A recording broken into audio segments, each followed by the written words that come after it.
When Dean's co-star broke down on set, what he did next changed everything. The NBC Studios, Burbank, California, November 1968, 3:47 p.m. Dean Martin walked onto stage 4 for rehearsal. The Dean Martin Show, Thursday taping. Everything normal. Except it wasn't normal.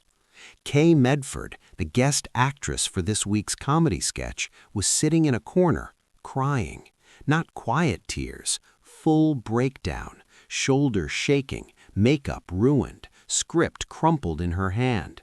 The director, Greg Garrison, was standing over her, frustrated. "Kay, we need to rehearse. We're already behind schedule." Kay couldn't speak, just shook her head. The crew was watching, uncomfortable. Nobody knew what to do. Dean saw it, walked over. "What's going on?" Greg turned. "Dean, Kay's having some kind of episode. We've been trying to get through this sketch for 40 minutes. She keeps breaking down." Dean looked at Kay. "What happened?" Kay looked up at him, her face destroyed, eyes red, voice barely a whisper. "My son. They're taking my son." Dean's expression didn't change. "Who's taking your son?" "My ex-husband. He filed for custody. The hearing is tomorrow. My lawyer says I'm gonna lose." "Why would you lose?" Kay started crying harder. "Because I'm working. Because I'm traveling for work. Because I'm not home enough. Because his lawyer is better. Because I can't afford to fight anymore." Dean turned to Greg. "We're done for today." Greg blinked. "What?" "Rehearsal's over. Send everyone home." "Dean, we tape tomorrow. We haven't finished blocking the sketches." "I said we're done." Greg knew better than to argue with Dean. "Okay, everyone, that's it for today. We'll pick up tomorrow morning." The crew started packing up, leaving. Dean waited until they were gone. Then he sat down next to Kay. "Tell me everything." To understand why this moment mattered, you need to understand 3 things: who Kay Medford was, what she was facing, and what Dean Martin believed about protecting people. Kay Medford was a character actress, born 1919 in New York City, real name Margaret Kathleen Regan. Grew up poor, Irish Catholic family, 6 kids. Father was a bus driver, mother was a seamstress. Kay started acting in her 20s, Broadway first, small parts, then bigger parts. By the 1950s, she was working steadily. Good actress, great comedic timing, the kind of performer who made everything better. In 1964, Kay got her big break, Funny Girl on Broadway. She played Fanny Brice's mother. The role was perfect for Kay. Funny, warm, real. Kay was nominated for a Tony Award. Lost, but the nomination changed her career. Hollywood noticed. Kay started getting film offers, television offers, good money, steady work. In 1968, Kay was 49 years old, divorced, 1 son, Brian, 12 years old. Kay had married young, 1945, right after the war, to a man named Robert Medford, salesman. Seemed nice at first. Turned out he wasn't nice. Drank too much, got mean when he drank, hit Kay once, she left the next day. Divorce in 1956. Kay got custody of Brian. Robert got visitation, 2 weekends a month. He barely used it. Saw Brian maybe once every few months. Sent child support irregularly, sometimes $50, sometimes nothing. Kay didn't care about the money. She was working, making enough. What she cared about was Brian, raising him, being there for him. Except being there was getting harder because Kay's career was taking off, and work meant traveling. New York for Broadway shows, Los Angeles for television, location shoots for films. Kay tried to bring Brian with her when she could, but a 12-year-old kid needs school, needs friends, needs stability. So Kay hired help, a live-in housekeeper named Margaret O'Brien. Sweet woman, 60 years old, former teacher. Margaret took care of Brian when Kay was working, made sure he did homework, made sure he ate, made sure he was okay. It wasn't perfect, Kay knew that, but it was the best she could do. Then, in October 1968, Robert filed for custody, full custody, claimed Kay was an unfit mother, claimed she abandoned Brian for her career, claimed Brian needed a stable home with a father. Kay hired a lawyer, cost $1,200 up front. The lawyer reviewed the case. "Mrs. Medford, I'm going to be honest. This is going to be difficult." "Why? I'm her mother. I've raised him his whole life." "Your ex-husband has remarried. He has a stable home, a wife who doesn't work. He's arguing that Brian needs consistency, that you're traveling too much, that your career takes priority over your son." "That's not true. I work to support us." "I know, but in court it's about what we can prove. And the fact is, you've been gone for work more than you've been home this year. The judge might see that as neglect." Kay felt sick. "What do I do?" "We present you as a loving mother who is doing her best. We show that Brian is well cared for, that Margaret provides excellent supervision. We argue that your career success benefits Brian financially." "Will that be enough?" The lawyer hesitated. "I don't know. Your ex-husband has a very good lawyer, expensive, experienced. Someone's bankrolling his case." "Who?" "I don't know, but whoever it is has deep pockets." The custody hearing was scheduled for November 15, 1968, Friday, 9 a.m., Los Angeles County Family Court. Kay couldn't sleep, couldn't eat, couldn't think about anything except losing Brian, her son, her whole world. On November 14th, Kay was scheduled to appear on the Dean Martin Show, comedy sketch, playing Dean's overbearing neighbor. Funny bit. Usually, Kay would have nailed it.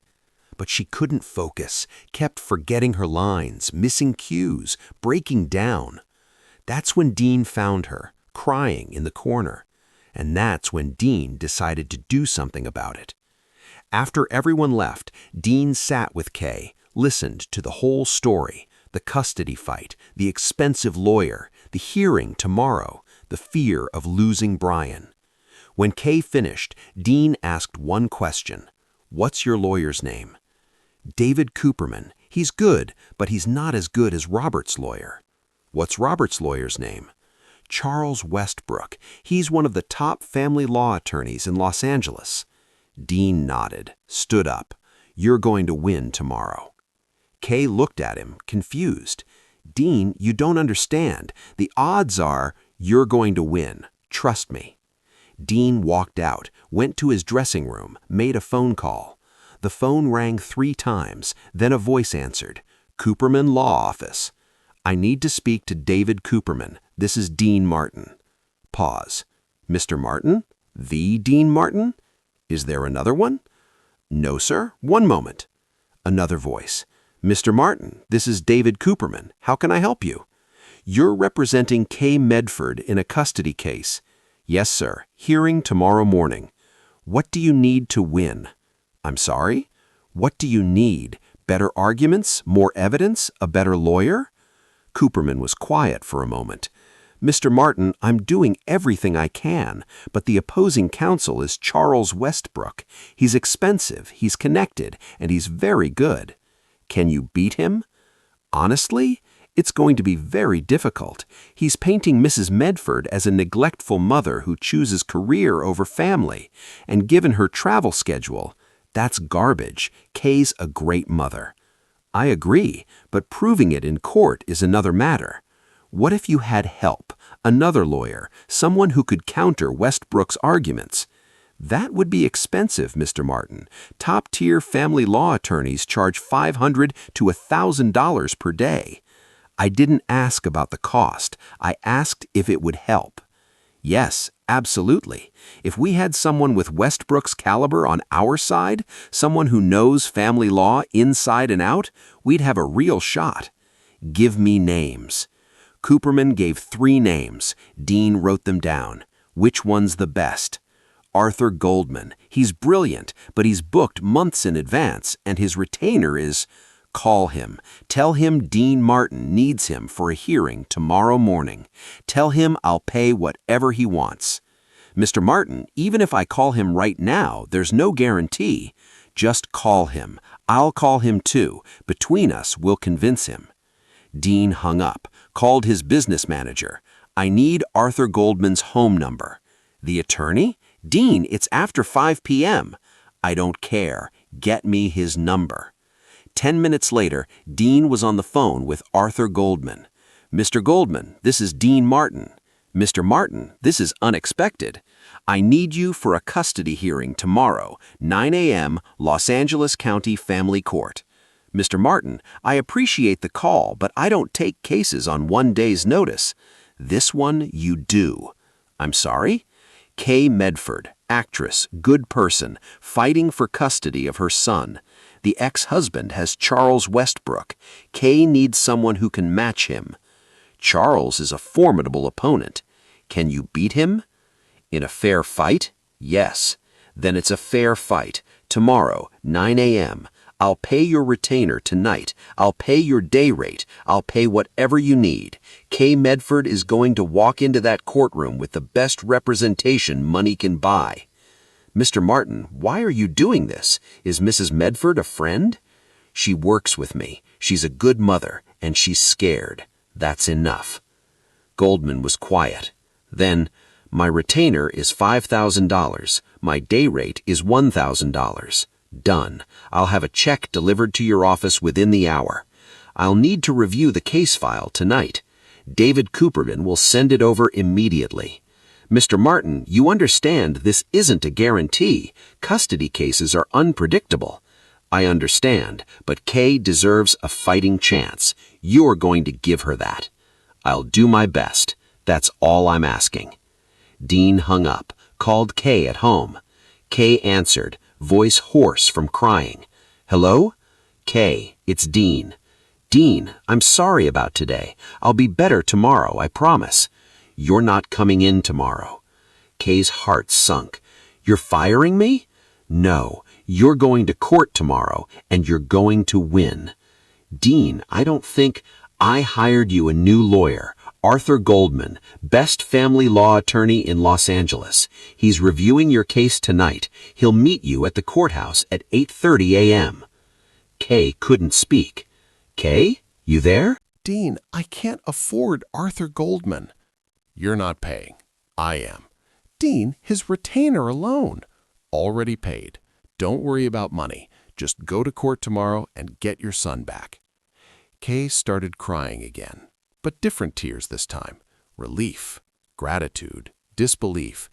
Why are you doing this? Because you're a good mother, and good mothers shouldn't lose their kids because they can't afford expensive lawyers. I don't know what to say. Don't say anything. Just win tomorrow. The next morning, November 15th, 1968, Kay walked into Los Angeles County Family Court. She was terrified, but less terrified than yesterday. At 8:30 a.m., a man approached her. 50s, gray suit, confident.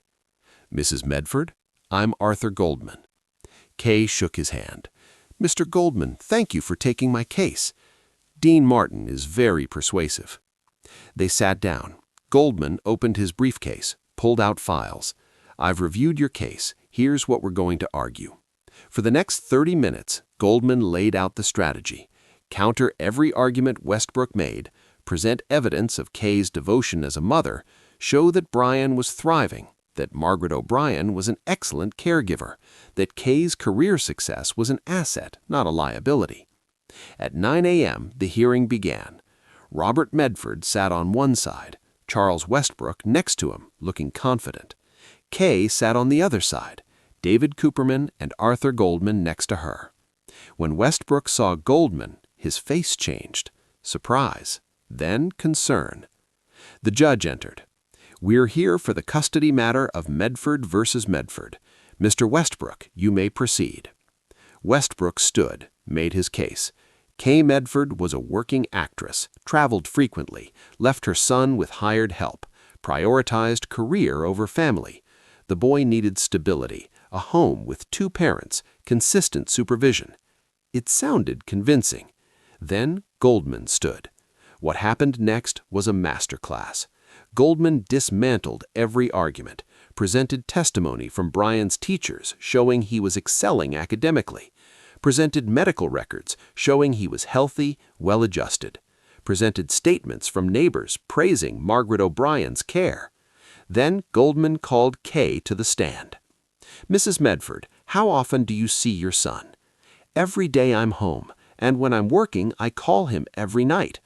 "How long are your typical work trips?" 3 to 5 days, sometimes a week, but I always come home." "And when you're home, what do you do with Brian?" "Everything.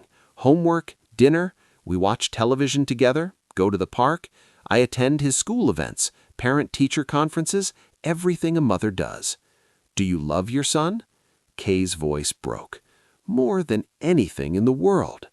Goldman turned to the judge. "Your Honor, Mrs. Medford is not choosing career over family.